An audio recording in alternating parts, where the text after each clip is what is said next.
अनुभव अभ्यासक्रमाचे ध्येय आहे CGA बालकाचे गणितीय समज विकसित होते आणि ती विविध राशी आकार मापे यांचा वापर करून जग समजून घेऊ शकतात. क्षमता आहे MC 1.3 संख्येवरील क्रिया करतात, त्याची मांडणी करतात आणि त्यातील परस्पर संबंध समजून घेतात. अध्ययनिष्पत्ती आहे समान तसेच वेगवेगळ्या किमतीच्या विविध गोष्टींचा शोध आणि आदिमानवाने लावला शोधा आणि लिहा. आणि पाचवा प्रश्न आहे मिठाचा शोध कसा लागला हे तुमच्या भाषेत सांगा. आणि शेवटचा प्रश्न आहे जो मूल्यमापन बरोबर आहे आरोग्याच्या दृष्टीने मिठाचे महत्त्व सांगा. तर अशा प्रकारे मिठाचा शोध हा धडा आम्ही आमच्या पद्धतीनं प्रश्न विश्लेषणावर आधारित आहे.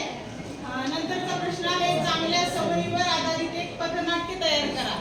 हा प्रश्न नवनिर्मितीवर आधारित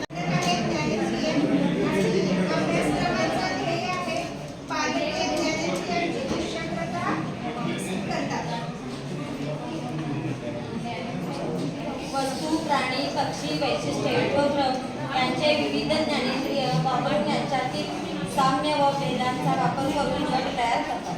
पेरू गोड आहे हे कोणत्या ज्ञानेंद्रियामुळे कळते. हे पण मुलांना साहजिकच आता फक्त आपण जास्त विचार न करता ओझरत लिहिलेलं आहे, ज्ञानावर आधारित आहे. व आपल्याला इथं प्रात्यक्षिक मध्ये मी घेतलंय प्रश्न वासावरून फुलांची नावे ओळखा.